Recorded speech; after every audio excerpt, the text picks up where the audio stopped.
Selamat siang Tribuners, Anda sedang menyaksikan live update Tribun News edisi Kamis 28 April 2022. Seperti biasa, kami akan sajikan informasi terkini dari berbagai daerah yang akan dilaporkan secara langsung oleh reporter kami di lapangan. Bersama saya Dea Mita, kurang lebih 1,5 jam ke depan, inilah live update selengkapnya. Kita awali kabar hari ini dari Aceh, Tribuners. Unit Tipikor Satreskrim Polres Aceh Timur menangkap mantan Kepala Kantor Pos Perulak Kabupaten Aceh Timur berinisial KM, 40 tahun. KM ditangkap setelah 6 tahun buron atau sejak tahun 2016 silam setelah tersandung kasus korupsi dana pensiun atau taspen. Saat ini, untuk lebih detailnya, kami sudah terhubung dengan rekan Seni Henry, jurnalis dari Serambi News yang akan melaporkan selengkapnya. Silakan, rekan Seni.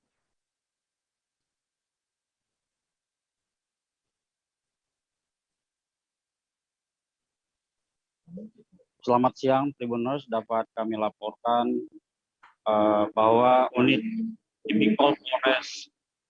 Tipikor Satreskrim Polres Aceh Timur bersama anggota Resmob berhasil mengamankan KM, yaitu adalah mantan Kepala Kantor Pos Kecamatan Perlak, Kabupaten Aceh Timur, yang menjabat periode tahun 2010 sampai tahun 2015 dan menghilang sejak tahun 2016 lalu, diduga terkait kasus tindak pidana korupsi dana pensiun pegawai negeri atau dana tabungan dan asuransi pegawai negeri. Menurut keterangan Kapolres Aceh Timur, AKBP Mahmud Harisan Sinurat, melalui Kasareskrim AKP Miftahudha Diza Beziwono, Rabu kemarin mengatakan bahwa KM ditangkap di rumahnya di Gampung Baroh, Langsa Lama, Kecamatan Langsa Lama, Kota Langsa pada Senin 25 April malam. Kasareskrim mengatakan bahwa penangkapan KM berawal dari informasi yang diperoleh dari masyarakat bahwasanya selama ini KM bersembunyi di sebuah tambak di daerah Sungai Lum, Kecamatan Langsa Lama. KM ini menjadikan tempat persembunyiannya itu sebagai tempat dia bekerja. Lalu berdasarkan informasi tersebut, anggota unit Tipikor Satreskrim Polres Aceh Timur melakukan pengintaian dan tepatnya pada Senin malam sekitar pukul 18.45 WIB, petugas melihat KM keluar dari tambak tempatnya bekerja menuju pulang ke rumahnya. Anggota yang mengikutinya langsung mengamankan KM ketika KM sudah berada di rumahnya. Selanjutnya KM dibawa ke Polres Aceh Timur untuk proses penyelidikan lebih lanjut. Kasareskrim mengatakan sebelumnya KM dilaporkan ke SPKT Polres Aceh Timur pada 7 Maret 2016 lalu, yang mana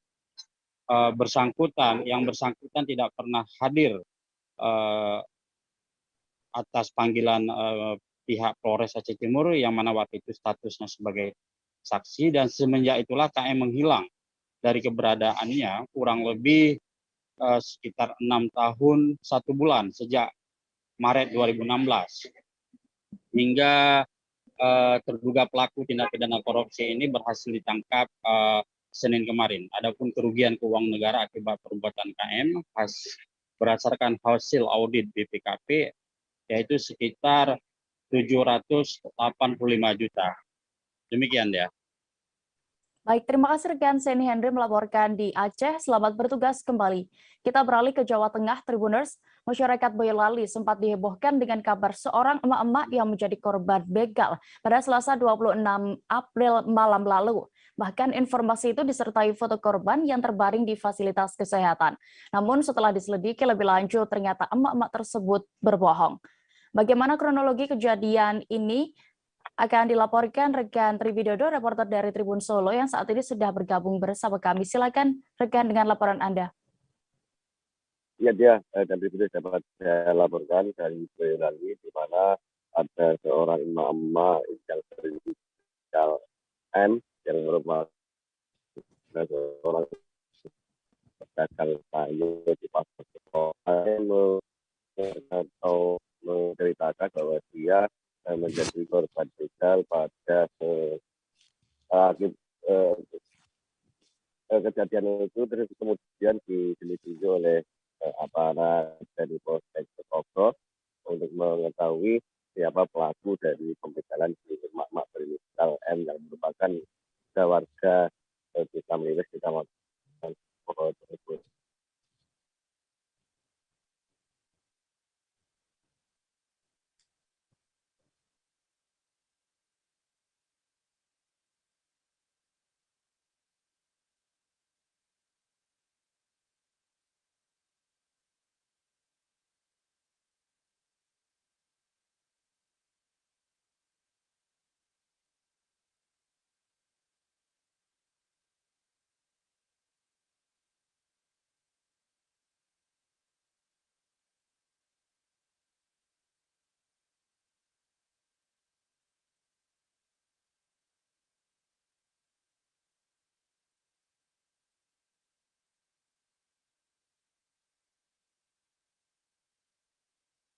Di mana emak-emak berinisial M ini awalnya mengaku dibegal dan menceritakan kejadian tersebut kepada sejumlah warga yang sedang melintas di jalan Sekoko alternatif menuju Ampel.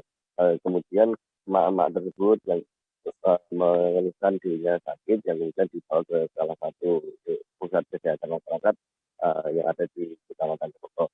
Namun akibat kejadian tersebut, polisi tentu tidak diam saja melihat karena ada dugaan, awalnya ada dugaan perbuatan pidana itu.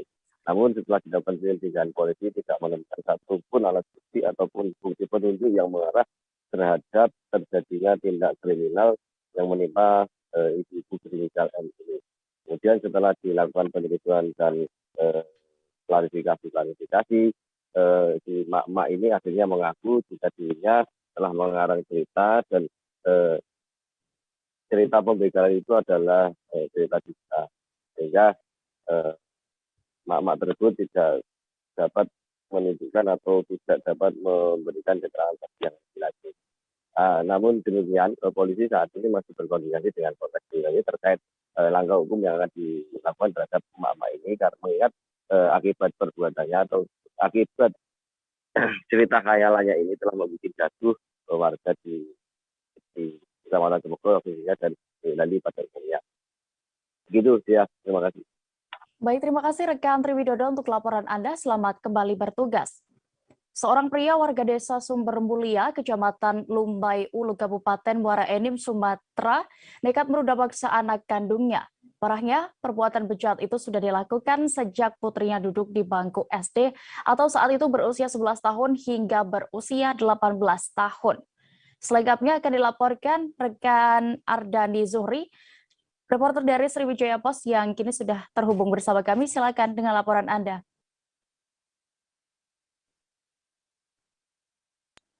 Halo rekan ya, baik. Bahwa kejadian itu berawal dari pelaku yang merupakan SY, merupakan ayah kandung dari korban, diinisialkan Bunga, telah melakukan pencabulan terhadap anak kandungnya sendiri dari usia 11 tahun. Waktu itu sedang duduk di kelas 6 SD.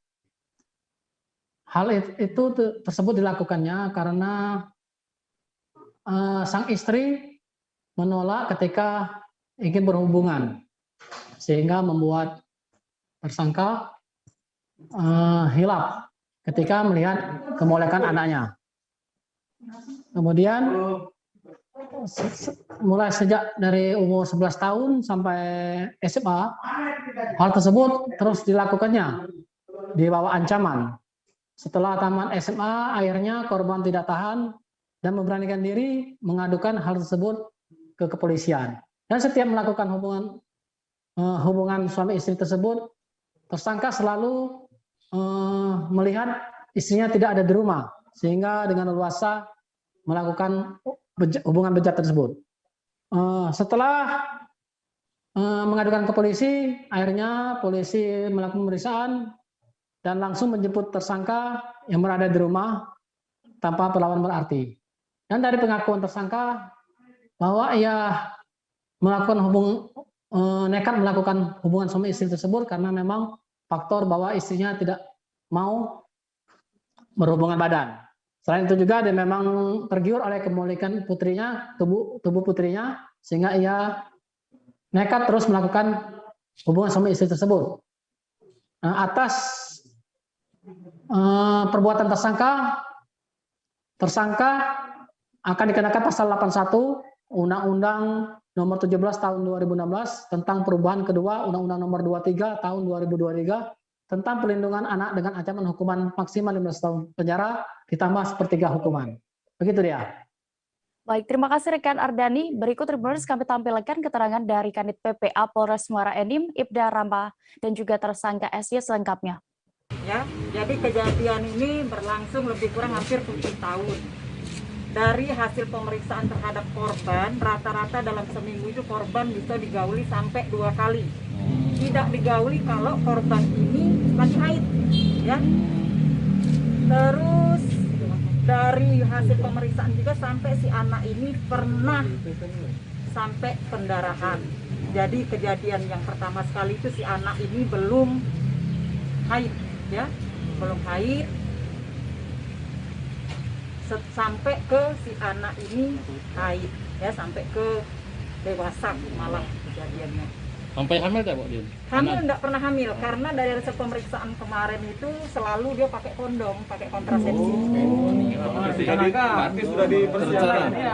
Terancam ya? Berencana. Ya, kalau ancaman dengan alat, tidak ada ancaman dengan alat, tapi dengan kata-kata. Ya. Jadi dia secara verbal yang menyampaikan, jangan sampai ngomong sama mamamu, kalau tahu mamamu bisa-bisa bapak sama mama cerai. Dan selalu ancamannya itu mukul, kalau tidak dilayani dipukul. Setelah 14 tahun. tambah sepertiga, kemungkinan 18 tahun. Kuat dikit ngomong. Nggak bersering. Puluhan kali berarti. Kalau semuanya efek, cak trauma ya, dampak sosial. 10 kali. Ya, 10 kali. Apa dia yang ngerasa ke dalam otak kau dia? pesan untuk orang tua sama Nafsu anak-anak. Nafsu tuh kalau sekali malah tertinggal terus, malah burang bukan nafsu nage itu tuh. Ya, kejadian kekerasan jadi seksual, Bini kau tahu tak? baik yang dilakukan oleh dalam keluarga. Nggak tahu. Setiap melakukan ini tidak tahu. Lagi keluar apa lagi mana dia? Jangan takut melakukan. Jadi tiap melakukan kau pas bini kau keluar rumah. Lagi ngapain dia? Apalagi sekarang kan sudah disahkan undang-undang yang Ah, lama nyari anak. kekerasan seksual. Memang turunan. Berapa lama kau tiap melakukan itu? Paling kencang? Tapi ke depan kalau 3 menit. sudah Besar. Di rumah sama. Beralih ke informasi berikutnya, Tribuners, nama Ketua Fraksi Partai Solidaritas Indonesia atau PSI DPRD DKI Jakarta, Anggara Wicitra Sastrawamijoyo, belakangan ini menjadi sorotan. Pasalnya, saat rapat paripurna pengumuman pencopotan Muhammad Taufik sebagai Wakil Ketua DPRD DKI Jakarta yang berlangsung pada Selasa 26 April lalu, ia terlihat hadir sambil menggendong anaknya. Selengkapnya akan disampaikan rekan Nur Indah Farah Audina, jurnalis dari Tribun Jakarta. Silakan dengan laporan Anda.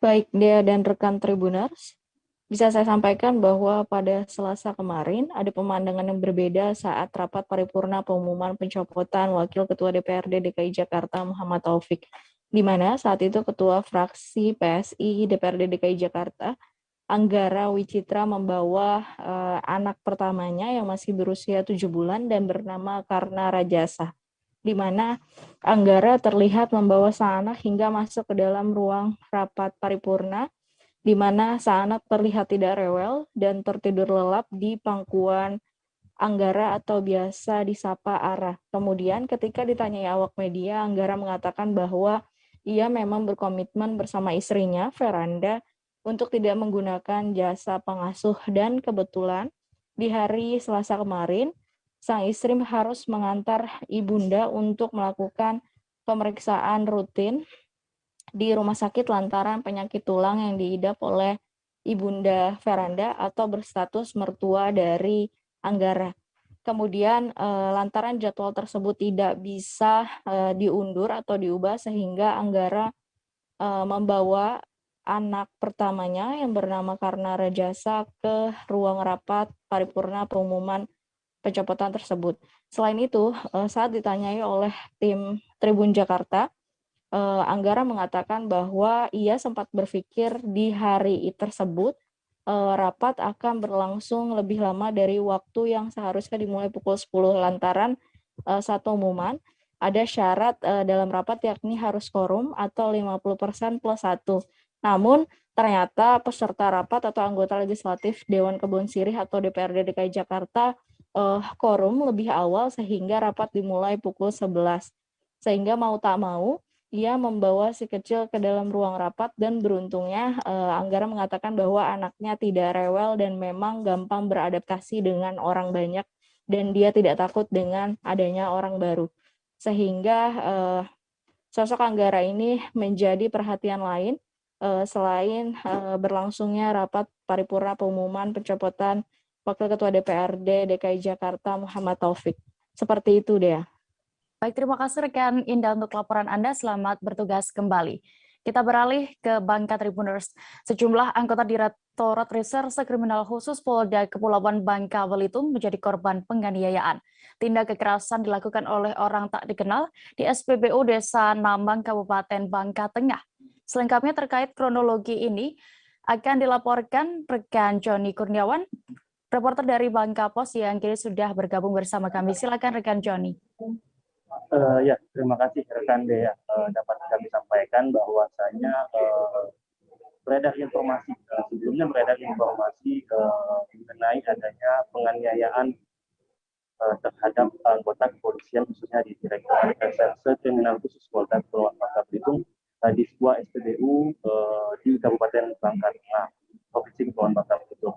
Dari informasi ini kami berusaha untuk melakukan konfirmasi kepada Bidang Humas Polda Kepulauan Bangka Belitung, di mana Kepala Bidang Humas Polda Kepulauan Bangka Belitung Kombes Pol Maladi membenarkan adanya penganiayaan terhadap 7 orang anggota Direktorat Reserse Kriminal Khusus Polda Kepulauan Bangka Belitung di Stasiun Pengisian Bahan Bakar Umum atau SPBU Desa Namang, Kabupaten Bangka Tengah.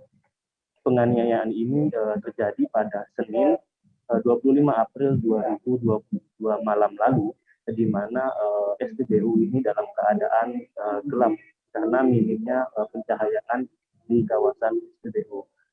Kombes Pol Maladi menambahkan bahwa penganiayaan ini bermula ketika anggota DRS Khusus Polda Kepulauan Bangka Belitung melakukan tugas untuk melakukan penyelidikan mengenai sekaligus memintai keterangan terhadap 3 orang petugas di SPBU, baik itu kuasa SPBU, admin SPBU, dan juga petugas operator ataupun nozzle. Nah, ketika setelah selesai melakukan penyelidikan, petugas dari Direktorat Reserse Kriminal Khusus Polda Kepulauan Bangka Belitung hendak mengantarkan salah seorang pegawai ke SPBU. Namun ketika sampai di SPBU, petugas kepolisian ini malah dihadang oleh orang tidak dikenal di kawasan SPBU dan melakukan pemukulan. Informasi yang kami dapatkan bahwa kejadian ini terjadi malam hari, kurang lebih setelah pelaksanaan sholat tarawih, sehingga di mana dalam keadaan itu SPBU dalam keadaan gelap sehingga kamera pengawas ataupun saksi-saksi lainnya juga masih dalam proses penyelidikan untuk mendapatkan informasi lebih lanjut. Mengenai orang tidak dikenal ini juga Maladi menyampaikan bahwa pihaknya belum dapat memprediksi ataupun menyampaikan siapa yang melakukan penganiayaan terhadap 7 orang anggota kepolisian di Polda Kepulauan Bangka Belitung. Ini mereka juga menyampaikan bahwa saat ini mereka masih terus melakukan penyelidikan untuk dapat mengetahui siapa dalang atas penganiayaan dari kejadian ini. Maladi juga sempat menyebutkan bahwa kejadian ini terjadi begitu cepat sehingga diduga pelakunya merupakan orang tidak dikenal yang memiliki kemampuan bela diri ataupun perkelahian yang bisa cepat. Dan juga aksi yang dilakukan ini juga terjadi begitu cepat sehingga belum dapat dikumpulkan informasi mengenai siapa dan apa menjadi alasan atas penganiayaan yang terjadi di SPBU Namang, Kabupaten Bangka Tengah, Provinsi Kepulauan Bangka. Demikian Dea laporan dari kami di Komisi Bangka Belitung, kembali ke studio. Baik, terima kasih rekan Joni Kurniawan untuk laporan Anda. Selamat bertugas kembali. Petugas Satpol PP Kabupaten Belitung mengamankan 4 remaja, 2 diantaranya merupakan perempuan. Barangnya 2 wanita tersebut terindikasi terlibat prostitusi online, 1 diantaranya sebagai muncikari. Selengkapnya terkait ini akan dilaporkan rekan Dede Suhendar, reporter dari Pos Belitung yang saat ini sudah bergabung bersama kami. Silakan rekan dengan laporan Anda. Ya, baiknya dapat kami sampaikan, petugas Satpol PP Kabupaten Belitung melalui kegiatan patroli wilayah rutin mengamankan 4 orang remaja di sebuah rumah kontrakan yang beralamat di Jalan Pamangga, Kelurahan Pangkalalang, Kabupaten Belitung pada hari Selasa tanggal 26 April malam lalu. 4 remaja yang diamankan ini 2 orang terdiri dari laki-laki yang berinisial FA dan T, sedangkan sisanya 2 orang merupakan perempuan berinisial RFA dan DPM. Berdasarkan hasil pemeriksaan di kantor Satpol PP Kabupaten Belitung, 2 orang wanita tersebut terindikasi terlibat prostitusi online, di mana wanita berinisial RPM ini bertindak sebagai mucikari yang diduga menjual rekannya yang berinisial DPM. Bahkan parahnya lagi, wanita yang berinisial RFA ini sebelumnya pernah diamankan juga oleh petugas Satpol PP pada bulan Oktober 2021 lalu dengan kasus yang sama. Menurut Sekretaris Satpol PP Kabupaten Belitung, Abdul Hadi mengatakan kegiatan patroli wilayah rutin itu dilakukan atas laporan dari masyarakat setempat yang sudah merasa resah dari aktivitas para remaja tersebut, yang sebelumnya sempat menggunakan lem ibon dan meminum kratom serta minuman beralkohol. Jadi setelah penggerebekan yang dilakukan pada tengah malam, petugas Satpol PP langsung mengamankan 4 orang tersebut dan membawa ke kantor Satpol PP. Sebagai tindak lanjut, petugas langsung menghubungi keluarga masing-masing sebagai efek jera dan pembinaan. Melalui kegiatan tersebut, Sekretaris Dinas Satpol PP Kabupaten Belitung Abdul Hari berharap para orang tua bisa meningkatkan pengawasan terhadap anak-anaknya agar tidak terjerumus di kasus prostitusi online seperti yang dilakukan 2 wanita tersebut. Kemudian dari Satpol PP juga sudah memberikan keterangan kepada pihak keluarga terkait perbuatan yang dilakukan oleh anak mereka masing-masing. Terkait dengan penyalahgunaan zat adiktif dan minuman beralkohol, Satpol PP sudah menyerahkan 4 remaja tersebut kepada BNNK Kabupaten Belitung untuk pembinaan lebih lanjut. Demikian dia. Baik, Tribuners rekan Dede Suhendar juga sudah melakukan wawancara bersama Sekretaris Satpol PP Kabupaten Belitung, Abdul Hadi, terkait kasus ini. Selengkapnya kami tampilkan. Jadi baiklah, untuk pelaksanaan patroli rutin kita yang dilaksanakan pada malam hari, alhamdulillah kita menemukan anak-anak yang dalam ini mereka menggunakan sedang mengkonsumsi ibon, kemudian kratom, ya, kemudian juga ada indikasi mucikari yang dilakukan anak-anak, dan dalam hal ini ditemukan di kontrakan di Kelurahan Pangkalalang, tepatnya di Jalan Pamangga. Penggerebekan ini dilakukan atas dasar laporan dari masyarakat setempat, ya, karena masyarakat setempat ini resah karena aktivitas ini sudah melampaui batas karena sudah mengganggu ketertiban umum masyarakat setempat. Sehingga dilaporkanlah kepada kami dan alhamdulillah tim patroli kita sigap dan menemukan ya, 4 orang yang kita ciduk untuk dilakukan pembinaan di Satpol PP. Sebagai tindak lanjut kita, dalam ini kita lakukan pembinaan sebagaimana biasa dan sekaligus juga kita coba panggil pihak orang tua ya, agar dalam ini kami minta bantuan. 5 warga negara Indonesia asal Lampung yang terdampar di Istanbul, Turki, akhirnya tiba di kampung halaman.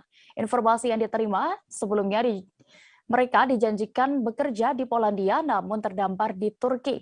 Bagaimana terkait kronologi kejadian tersebut akan dilaporkan rekan Bayu Saputra, jurnalis dari Tribun Lampung. Silakan rekan Bayu dengan laporan Anda. Ya, selamat siang rekan Dea dan Tribuners. Perlu saya sampaikan kemarin sekitar pukul 17.00 WIB, bahwasannya warga negara Indonesia yang terdampar itu di Turki akhirnya kembali ke tanah air, kemudian kembali juga ke Provinsi Lampung dari asal.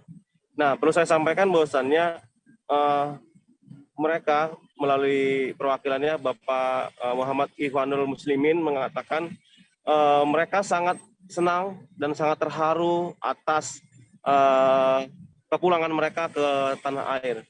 Karena semua instansi, semua pemerintah pusat dan pemerintah daerah bersatu padu untuk bisa memulangkan mereka ke Lampung. Dan hal tersebut menjadi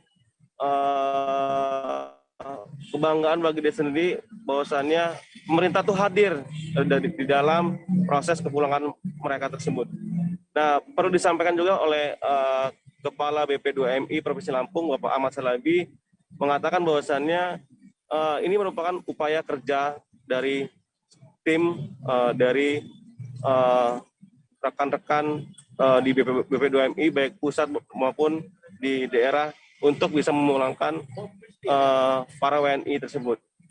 Oke, perlu saya sampaikan bahwasannya sebelumnya ada 16, kemudian kita konfirmasi lagi bahwasannya ada 11 warga negara Indonesia yang pulang ke tanah air. Namun kemarin baru 4 rekan dia yang pulang ke Lampung, 1 diantaranya warga Gresik, Jawa Timur. Nah, kemudian disampaikan oleh Kabid Humas Polda Lampung, Kombes Pol Jaharwani Pandra Arsyad, menjelaskan bahwasannya ke depan Polda Lampung akan terus melakukan upaya-upaya penyelidikan agar kasus tersebut bisa diselesaikan. Karena ini merupakan tindak pidana TPPO yang harus dilakukan penyelidikan sehingga terang bagi korban tersebut.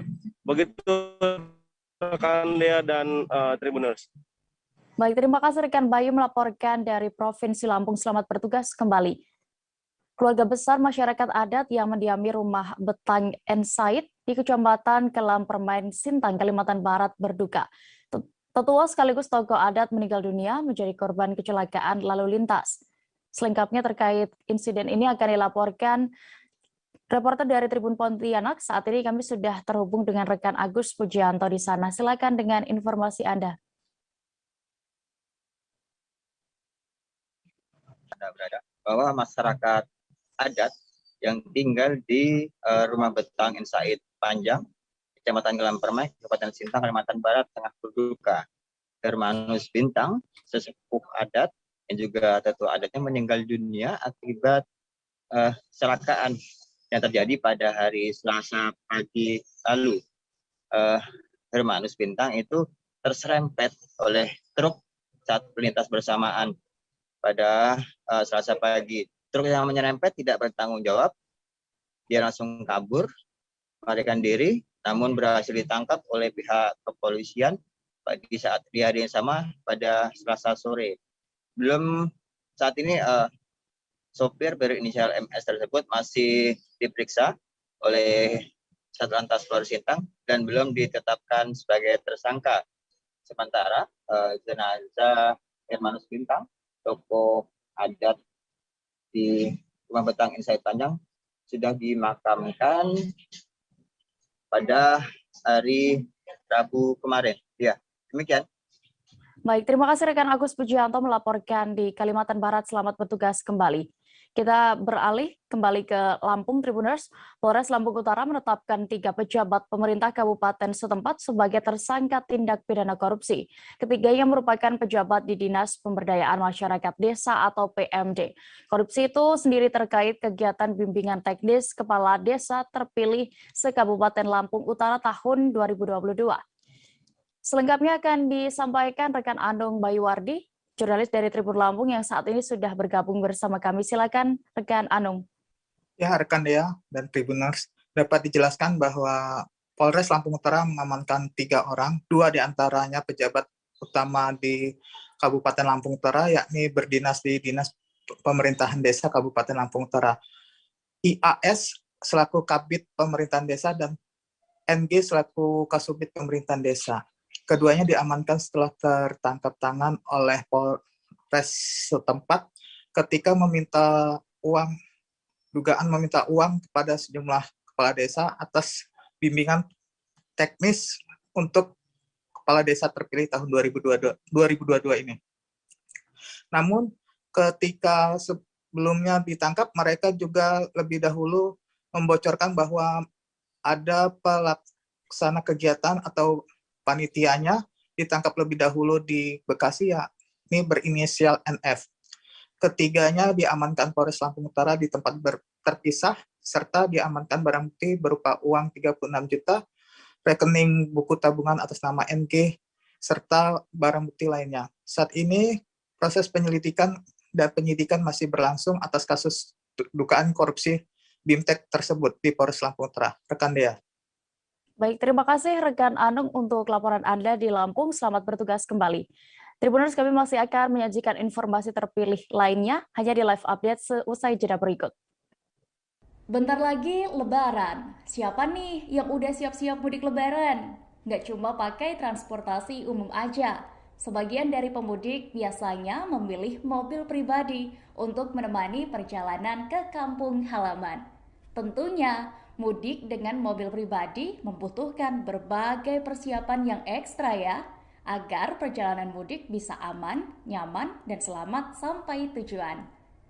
Karena itu, penting loh Tribuners untuk melakukan persiapan mudik saat naik mobil pribadi, baik itu teknis maupun non-teknis.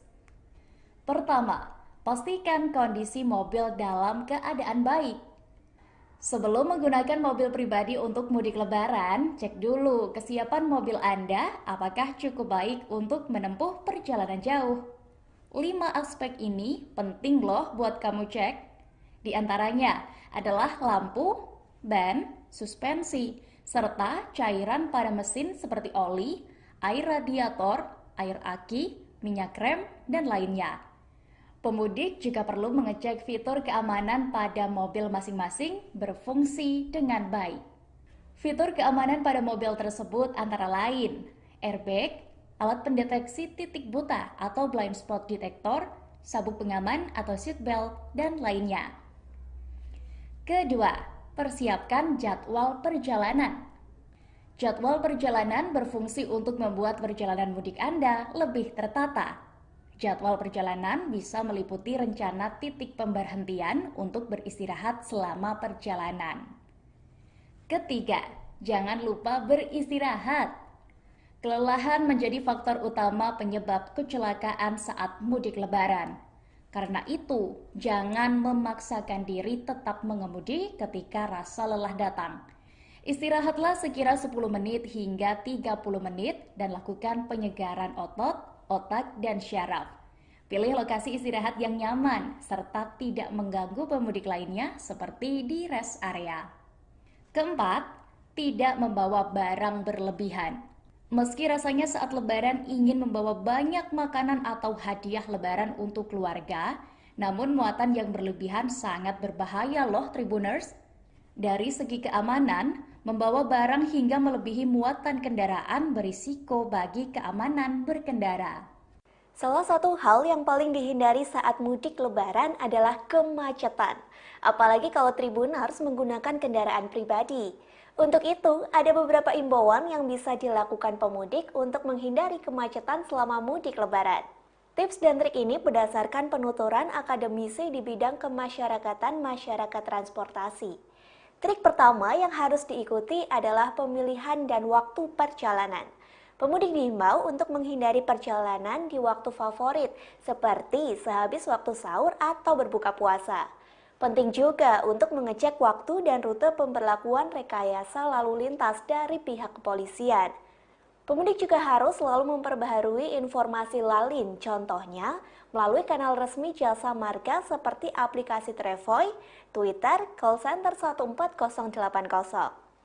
Selama perjalanan, pastikan agar selalu mengikuti rambu dan arahan petugas di lapangan disiplin dalam ketentuan berkendara di jalan tol, serta tidak berhenti di bahu jalan kecuali darurat. Pemudik juga bisa menghubungi call center 14080 dalam kondisi darurat. Dianjurkan juga untuk menggunakan fasilitas top up saldo di rest area serta menghindari top up di gerbang tol. Sebab sejumlah rest area yang terbangun di sepanjang jalan tol tidak akan mampu menerima semua pengguna untuk beristirahat. Pilihannya adalah harus mengantri masuk rest area di jalan tol atau mencari yang ada di luar infrastruktur konektivitas. Sejumlah aturan yang harus dipatuhi selama di rest area jalan tol, seperti menggunakan rest area selama 30 menit. Kemudian dianjurkan untuk take away makanan, selalu menerapkan protokol kesehatan dan menjaga kebersihan rest area. Mudik lebaran mending malam atau siang hari ya? Apa saja pertimbangan resikonya? Musim mudik lebaran kali ini banyak dipakai masyarakat untuk kembali ke kampung halaman. Tak jarang beberapa dari mereka memilih untuk menggunakan kendaraan pribadi baik motor maupun mobil. Banyak juga yang memilih untuk mudik lebaran di siang hari, namun ada beberapa yang memilih mudik di malam hari. Berdasarkan pertimbangan dari Training Direktur Safety Defensive Consultant Indonesia, Sony Susmana, mudik di siang hari adalah perjalanan yang sesuai dengan siklus tubuh manusia yang beraktivitas di siang hari. Artinya, tingkat keamanan pun jauh lebih terjamin dan terhindar dari resiko mengantuk atau kurang fokus. Hanya saja, cuacanya cenderung lebih panas, terlebih apabila kondisi jalanan yang macet. Sebaliknya, Tribuners, ketika memilih malam hari, keuntungannya jauh lebih nyaman karena tidak panas dan kondisi lalu lintas pun relatif lebih sepi. Namun, berkendara di malam hari dari segi keamanan ternyata kurang terjamin loh. Apalagi ketika Anda membutuhkan pertolongan. Siklus tubuh di malam hari juga biasanya cenderung sering dipakai untuk istirahat, bukan untuk beraktivitas. Itu tadi beberapa pertimbangan lebih baik mudik di siang hari atau di malam hari. Tapi tetap ya Tribuners, mau mudik di malam hari atau di siang hari, kembali ke kenyamanan kalian masing-masing. Pemerintah telah mengizinkan masyarakat mudik lebaran pada Idul Fitri 2022 ini. Meski begitu, pelaksanaan mudik terutama untuk pengemudi mobil pribadi tetap harus mengikuti beberapa aturan. Masyarakat yang hendak mudik lebaran dengan mobil pribadi diwajibkan untuk tetap menerapkan protokol kesehatan. Di antaranya adalah menerapkan dan mematuhi protokol kesehatan 3M, yakni memakai masker, menghindari kerumunan, dan mencuci tangan dengan sabun atau hand sanitizer. Kemudian wajib untuk memakai aplikasi Peduli Lindungi sebagai syarat melakukan perjalanan.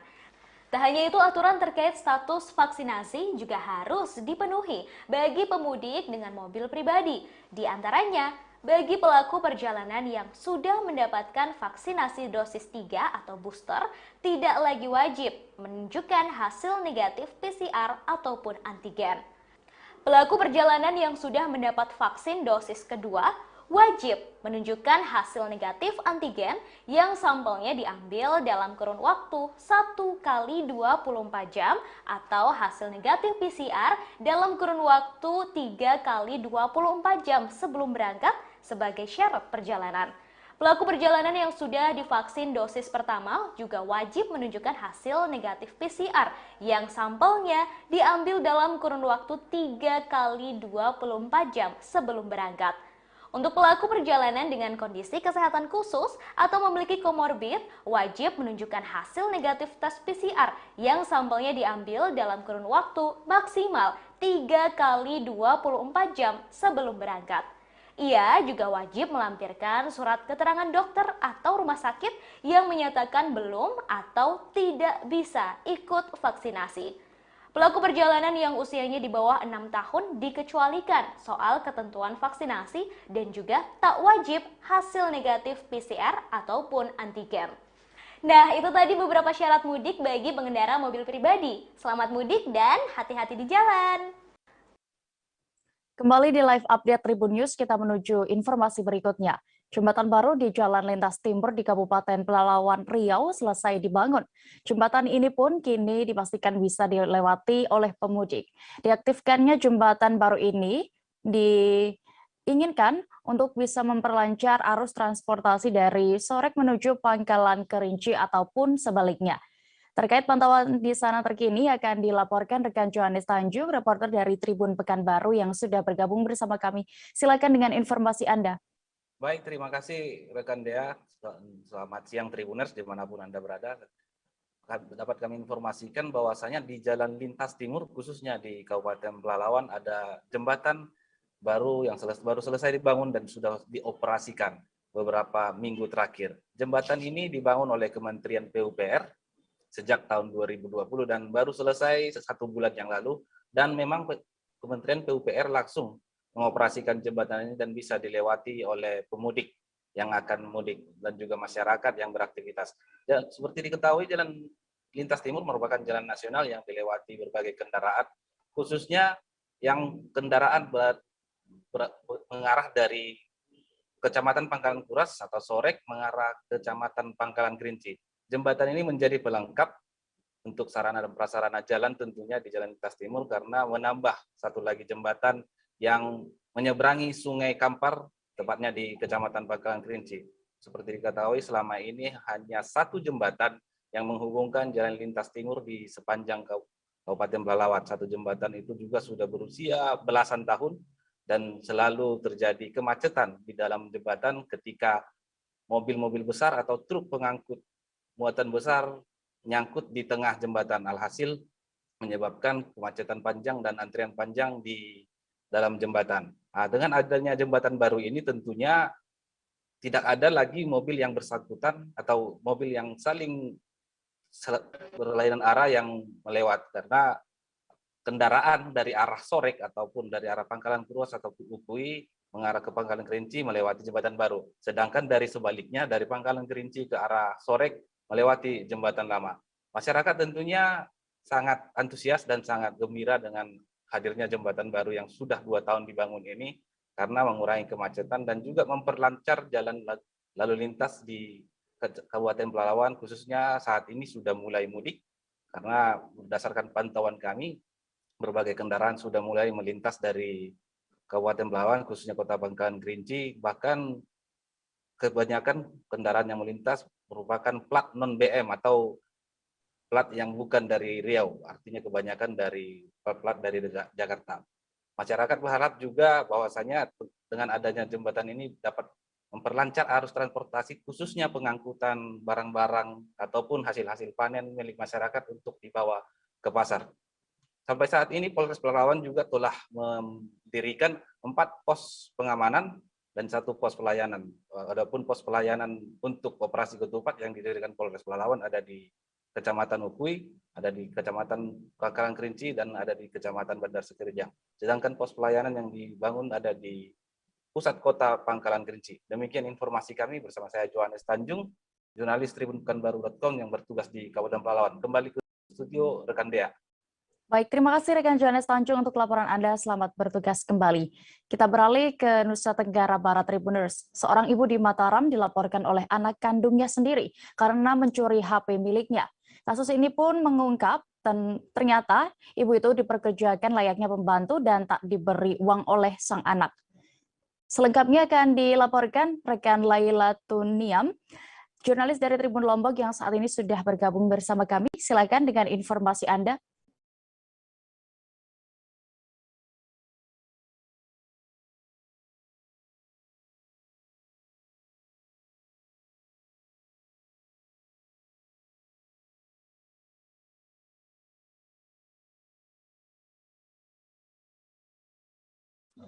Baik, terima kasih rekan Dea. Selamat siang Tribuners semua dimanapun Anda berada. Saya Laila Tuniam, reporter tribunlombok.com, melaporkan kejadian yang terkait dengan seorang ibu kandung yang dilaporkan oleh anaknya ini terjadi di Kelurahan Mayure, Cakranegara, Kota Mataram. Sebenarnya kejadian ini itu sudah terjadi tahun lalu pada bulan Desember, akan tetapi oleh kepolisian baru diungkap sekarang ternyata yang pelakunya adalah ibu kandungnya sendiri. Seorang ibu ini mengaku di Polsek Sandubaya bahwa dia nekat mencuri HP anaknya karena merasa kesal tidak diberi gaji karena ibu ini sebagai pembantu di rumah anaknya. kemudian dia nekat, akhirnya mencuri HP tersebut untuk membayar hutang. Kemudian oleh kepolisian tidak dilakukan penahanan karena ini masih kasus pencurian dalam keluarga. Kemudian pihak kepolisian menyelesaikan kasus ini dengan cara kekeluargaan. Kemudian dipertemukanlah si ibu dan si anak oleh pihak kepolisian dan dilakukan klarifikasi atas kejadian tersebut. Dan kasus ini sudah dihentikan oleh pihak kepolisian dan ibu tersebut tidak ditahan seperti itu. Baik, hanya itu laporan yang dapat saya sampaikan. Saya Lailatun Niam, reporter tribunlombok.com. Saya kembalikan ke rekan Dea. Terima kasih. Terima kasih rekan Laila untuk laporan Anda. Selamat bertugas kembali. Kita beralih ke Provinsi Lampung, Tribuners. Jaksa dari Kejaksaan Negeri Lampung Selatan mengajukan banding atas vonis Majelis Hakim Pengadilan Negeri Kalianda terhadap 4 terdakwa kasus asusila anak di bawah umur. Pasalnya vonis terhadap 4 terdakwa itu jauh di bawah tuntutan jaksa. Terkait kasus ini selengkapnya akan dilaporkan jurnalis Tribun Lampung. Saat ini kami sudah terhubung dengan rekan Domi Desmantri. Silakan dengan laporan Anda. Baik, sidang putusan terhadap 4 terdakwa kasus asusila terhadap anak di bawah umur sudah disidangkan begitu. Lalu Pengadilan Negeri memutuskan para terdakwa dengan vonis 3 tahun penjara. Putusan itu jauh lebih ringan dibandingkan tuntutan dari jaksa penuntut umum yang meminta 10 tahun penjara. Namun dari pihak Pengadilan Negeri Kalianda sendiri mempunyai alasan putus karena melihat beberapa faktor, yaitu karena para terdakwa masih berusia muda begitu. Lalu ada faktor terakhir seperti pasal yang dikenakan pasal alternatif, yaitu pasal 81 ayat 1 dan juga pasal 2 ayat 1 gitu. Lalu dari Kejaksaan Negeri Lampung Selatan sendiri mereka akan mengajukan banding terhadap putusan dari Pengadilan Negeri tersebut karena mereka menganggap putusan tersebut lebih ringan daripada tuntutan dari jaksa penuntut umum. Lalu mereka juga membandingkan dengan kasus-kasus sebelumnya terhadap kasus tindak asusila terhadap anak, terutama anak di bawah umur yang tuntutannya minimal 5 tahun penjara dan maksimal hukuman 10 tahun penjara begitu.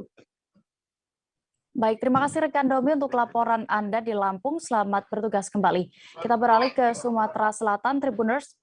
Mantan Komisioner Komisi Pemilihan Umum atau KPU, Prabu Mulih ditetapkan sebagai tersangka dan ditahan kejaksaan.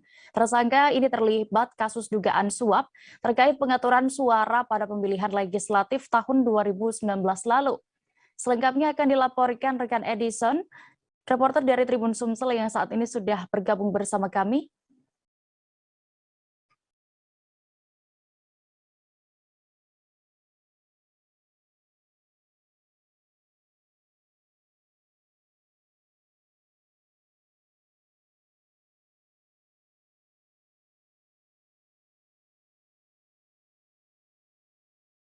Dea, dapat kami informasikan dari Kota Prabu Mulih, Kejaksaan Negeri Kota Prabu Mulih melakukan penahanan terhadap mantan Komisioner KPU Kota Prabu Mulih, yakni Andre Suatana. Nah, ini dilakukan penahanan karena yang bersangkutan terbukti melakukan menerima suap, maksud kami, atau gratifikasi dari calon anggota legislatif DPR RI. Inisial Dr. EFT. Ini yang bersangkutan menerima suap sebanyak sekitar 350 juta. Uang ini sendiri diperuntukkan untuk mengondisikan suara di Dapil Prabu Mulih dan Muara Enim. Jadi yang bersangkutan menjanjikan kepada calon anggota DPRD ini untuk memberikan suara sebanyak 10.000 suara di tiap kabupaten. Sehingga di 2 kabupaten itu yang bersangkutan menyiapkan 20.000 suara untuk sang calon anggota DPR RI. Selain menetapkan tersangka mantan Komisioner KPU, Kejaksaan juga menetapkan tersangka Dr. EFTY karena sebagai penyuap. Maksudnya dalam hal ini penyuap dan menerima suap sama-sama dikenakan dijadikan tersangka. Namun untuk tersangka Dr. EFTY sendiri belum dilakukan penahanan karena baru pertama ditetapkan tersangka dan pemanggilan akan dilakukan pertama kalinya. Untuk kami informasikan juga, ini mantan Komisioner KPU Kota Prabu Mulih, Andre Swatana sendiri, sebelumnya sudah ditetapkan oleh DKPP RI bahwa yang bersangkutan terbukti menerima suap dan menyalahgunakan wewenang sebagai anggota KPU menerima uang suap dari calon anggota DPR RI. Dan yang bersangkutan pada tahun lalu sudah ditetapkan dilakukan pemberhentian secara tidak hormat oleh DKPP RI. Menindaklanjuti itu, Kejaksaan lalu melakukan penyelidikan dan pada kemarin menetapkan dan menahan yang bersangkutan saudara Andre Swatana. Untuk selanjutnya Andre Swatana sendiri selama 20 hari, maksud kami beberapa hari ke depan itu dititipkan di sel rutan kelas 2B Kota Prabu Mulih. Demikian dapat kami informasikan dari Kota Prabu Mulih, rekan Dep. Baik, Tribuners rekan Edison juga sudah melakukan wawancara dan mendapatkan keterangan dari Anjasra selaku Kasih Intel yang menangani kasus ini. Selengkapnya kami tampilkan. Selamat siang, terima kasih rekan-rekan media pada press release atau siaran pers yang kami laksanakan pada siang hari ini. Seperti teman-teman lihat sendiri tadi, bahwa pada hari ini tanggal 26 April 2022 tim penyidik tindak pidana korupsi pada Kejari Prabu Mulih berdasarkan Sprindik nomor 02 8 April 2022 telah mengumpulkan alat bukti dugaan tindak pidana suap atau gratifikasi anggota KPU Kota Prabu Mulih dalam pengaturan suara pada Pileg pada pemilu 2019. Bahwa dari hasil penyidikan yang dilakukan telah memperoleh bukti yang dengan bukti itu membuat terang sehingga tim penyidik Kejaksaan Negeri Kota Prabu Mulih dengan ini menetapkan bahwa saudara AS yang pada saat itu sebagai anggota KPU pada tahun 2019 sebagai tersangka yang ditetapkan dengan surat penetapan tersangka nomor B70/L.6.17 FD.104/2022 tanggal 26 April 2022. Adapun peranan tersangka AS pada saat itu yaitu sebagai penerima suap atau gratifikasi. Kemudian yang kedua, selain daripada AS, Kejaksaan Negeri Prabu Mulih juga menetapkan saudara Dr. EFTY yang pada saat itu sebagai calon anggota legislatif DPR RI Dapil 2 Sumsel dari Partai Bulan Bintang sebagai tersangka. Jadi dua tersangkanya. Untuk Dr. EFTY ini ditetapkan tersangka dengan surat nomor penetapan tersangka nomor B71/L.6.17 FD.104/2022 pada tanggal 26 April 2022. Perairan Teluk Bima di Nusa Tenggara Barat diduga tercemar limbah sejak beberapa hari yang lalu. Limbah pertama kali terlihat di dermaga Pelabuhan Bima, kemudian semakin meluas. Limbah ini menyebabkan ikan-ikan di perairan mati dan warga yang sempat mengambil ikan-ikan tersebut mengonsumsi dan mengalami keracunan. Terkait pantauan terkini di sana dan juga kronologi kasus keracunan ini akan dilaporkan rekan Atina, jurnalis dari Tribun Lombok. Silakan dengan informasi Anda. Baik, terima kasih rekan Dea, bisa saya laporkan dari Kota Bima. Saat ini kondisi terbaru perairan Teluk Bima yang kemarin terlihat dipenuhi oleh limbah di sekitar depo Pertamina serta Pantai Lawata sudah terlihat bersih, hanya tersisa sedikit-sedikit limbah saja di daerah pesisir dari kawasan laut di sekitar Pertamina dan juga di sekitar Pantai Lawata. Namun, informasi yang kami himpun dari warga di sekitar pesisir sebelah utara dari perairan Teluk Bima justru bergeser ke sana limbah-limbah ini, dan ikan-ikan masih terlihat mengambang dan mati begitu saja dengan jumlah yang sangat banyak. Untuk diketahui rekan Dea dan Tribuners dimanapun Anda berada, bahwa limbah ini terpantau oleh tribunlombok.com sejak hari Selasa sore, di mana tumpukan warna coklat terlihat di dermaga Pelabuhan Bima. Hingga malam hari, tumpukan coklat, hamparan coklat seperti cappuccino ini juga semakin meluas, dan ternyata di pagi harinya hingga ke kawasan Pantai Lawata yang merupakan salah satu ikon destinasi di wilayah Kota Bima yang juga berdekatan dengan kawasan depo Pertamina. Akibatnya Pantai Lawata, tempat pemandian warga sekitar Kota Bima, langsung ditutup karena dipenuhi oleh limbah, dan juga warga-warga atau nelayan yang kebetulan juga di sekitar depo Pertamina ini terdapat kampung nelayan yang akhirnya tidak bisa melaut karena perahu mereka tidak bisa menerobos limbah yang begitu tebal.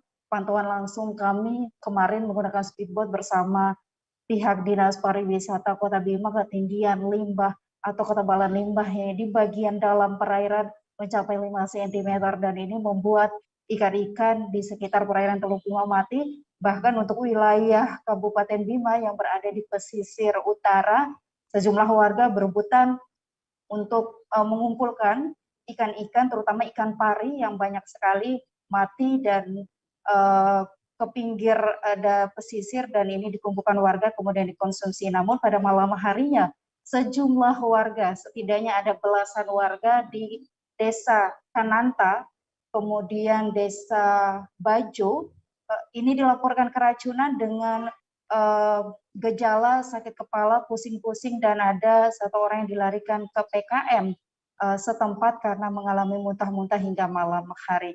Hingga saat ini sampel dari limbah sudah diambil oleh pihak DLH yang informasinya telah dibawa ke laboratorium di Mataram, NTB, dan hingga saat ini belum ada hasil seperti apa. Apakah ini adalah limbah minyak atau limbah lainnya, juga ada yang menyebutkan ini adalah ingus laut seperti beberapa fenomena alam yang terjadi di Turki. Ini masih simpang siur sekali seperti apa, nantinya kami masih terus mengupdate informasi dari DLH Kota Bima, dan juga pihak Pertamina sudah memberikan keterangan, mereka pun melakukan investigasi terkait dugaan limbah ini. Demikian rekan Dea. Baik, terima kasih rekan Atina melaporkan di Nusa Tenggara Barat. Selamat bertugas kembali. Kita beralih ke DKI Jakarta. Tribuners, penyelenggara Formula E Jakarta tidak hanya menyajikan balapan semata saat event di Ancol, Jakarta Utara nantinya. Sederet musisi ternama tanah air akan memeriahkan gelaran balap mobil listrik Formula E pada 4 Juni 2022 mendatang. Terkait ini selengkapnya akan dilaporkan rekan Dionysius Arya Bimasuci, jurnalis Tribun Jakarta yang sudah bergabung bersama kami. Silakan rekan Dion. Ya, Dea dan Tribuners, jadi panitia penyelenggara Formula E telah mengumumkan bahwa penjualan tiket akan dimulai pada 1 Mei mendatang. Total ada 60.000 tiket yang akan disediakan untuk pencinta otomotif tanah air. Masyarakat bisa memilih beberapa kategori tiket yang disediakan. Untuk tiket termurah dijual dengan harga 250.000, sedangkan tiket termahal dibanderol 10 juta. Tidak hanya menonton balapan, penonton juga akan disuguhkan berbagai pertunjukan dari musisi ternama tanah air. Setidaknya ada 3 panggung yang nantinya akan didirikan selama perhelatan Formula E. Panggung pertama terletak di Dunia Fantasi atau Dufan, kemudian Pantai Festival, dan Taman Lumba-Lumba. Sejumlah musisi tanah air yang bakal manggung antara lain grup band Gigi, Padi, The Massive, Kotak, Kojek Rap Betawi, hingga female DJ Una. Untuk pemegang tiket termahal, kategori VVIP Royal Suites, beberapa fasilitas tambahan juga akan disediakan, seperti hidangan bintang 5 yang disajikan Hotel Borobudur, 2 kali coffee break, hingga free access untuk bermain di seluruh wahana bermain yang ada di Ancol, kecuali Fauna Land dan Gondola. Selain itu, pemegang tiket ini juga mendapat tempat menonton yang strategis, lantaran posisinya yang berada di dekat garis start dan finish. Selain itu, penonton juga bisa menyaksikan aktivitas pembalap dan kru balap dari kursi penonton, lantaran lokasi pedok atau garasi pembalap itu tepat berada di seberang bangku penonton. Untuk informasi lebih lanjut terkait pembelian tiket, masyarakat bisa langsung mengakses situs resmi Jakarta E-Prix. Begitu dia. Baik, Tribuners, terkait ini rekan Dion juga sudah melakukan wawancara dan mendapatkan keterangan dari sejumlah pihak. Berikut liputan lengkapnya. Karena sirkuit sendiri walaupun ada sedikit kendala, tapi semua sudah selesai. Dan akhirnya kita apresiasi dan luar biasa kepada Bapak Presiden Republik Indonesia yang hadir pada kemarin 2 hari untuk langsung melihat sirkuit apakah sudah rampung atau belum. Kalau kita melihat kemarin Pak Gubernur dengan Pak Presiden berbisik-bisik, mereka berdua adalah untuk semangat bahwa jangan sampai ada hal-hal menjadi kekurangan untuk pelaksanaan tanggal 4 Juni mendatang. Mungkin itu dari saya. Terima kasih. Selamat siang teman-teman semua. Mungkin detail mengenai tiketing yang mungkin menjadi pertanyaan teman-teman semua selama ini mengenai kapan tiket dijual dan berapa harganya. Dan beberapa minggu yang lalu Pak Roni sebagai Ketua OSI sudah pernah menyampaikan kepada teman-teman semua mengenai range harga tiket dan berapa jumlahnya. Nah, memang waktu itu disampaikan masih dalam range karena memang kita harus pastikan di lokasi detailnya seperti apa, kemudian juga kami memastikan bagaimana nanti flow penonton dan kenyamanan dari penonton seperti apa. Dan insya Allah sekarang sudah final. Kita akan mulai bisa dibeli, tiket ini bisa dibeli mulai tanggal 1 Mei 2022. Jadi sesuai ya dengan apa yang pernah disampaikan bahwa kita akan launch tiket ini. Mantan anggota Negara Islam Indonesia atau NII Kabupaten Dharmasraya ke Sumatera Barat melakukan pencabutan baiat massal dan sumpah setia kepada Negara Kesatuan Republik Indonesia. Kegiatan ini dilangsungkan di Auditorium Kantor Bupati Kabupaten Sijunjung. Selengkapnya terkait kegiatan ini dan juga bagaimana situasinya akan disampaikan jurnalis dari Tribun Padang. Saat ini kami sudah terhubung dengan rekan Hafiz Ibnu Marsal. Silakan rekan Hafiz. Baik, terima kasih rekan Dea. Dapat kami koreksi tadi, acara tersebut dilakukan di Auditorium Kabupaten Dharmasraya, Kantor Bupati Dharmasraya, yang mana pada kegiatan tersebut dilakukan pencabutan baiat dan sumpah setia mantan anggota Negara Islam Indonesia atau NII, yang dimana diketahui organisasi tersebut merupakan organisasi radikal yang telah ditetapkan oleh Densus 88 anti teror. Dalam kegiatan tersebut diketahui diikuti oleh 391 mantan anggota NII, yang mana dari data Densus 88 anti teror terdapat 740 orang masyarakat Kabupaten Dharmasraya yang terdaftar dalam anggota NII tersebut. Dari keterangan Kapolres Dharmasraya diketahui mereka yang belum dapat hadir dalam cabutan baiat tersebut terdapat beberapa kendala, di mana seperti sedang berada di luar daerah, tidak berada di tempat, dan alamatnya juga tidak ditemukan. Dari 391 orang itu tidak semuanya dihadirkan karena terdapat juga anak-anak dan penyandang disabilitas yang ikut terdaftar dalam situ, jadi tidak dihadirkan seperti itu. Jadi, selanjutnya, dari 391 orang itu paling banyak sekitar 300 orang berasal dari Kecamatan Pulau Punjung, dan selebihnya itu berasal dari Kecamatan Timpe.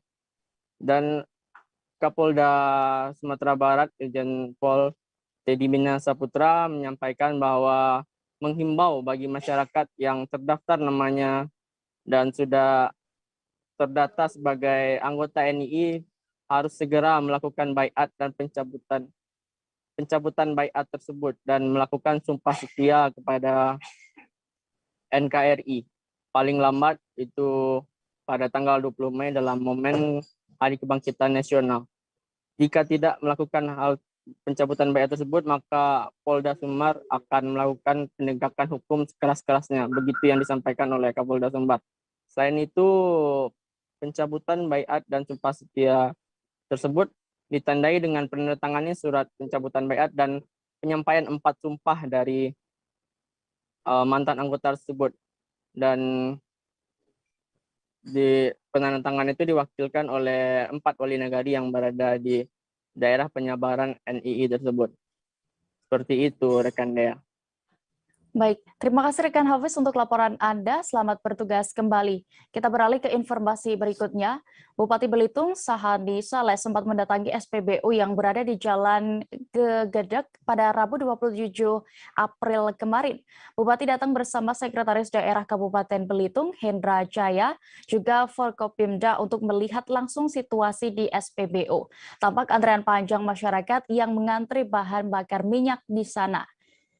Pantauan di lokasi saat kunjungan ini akan disampaikan rekan Adelina Nurmalitasari, jurnalis Pos Belitung yang sudah bergabung bersama kami. Silakan rekan Adelina.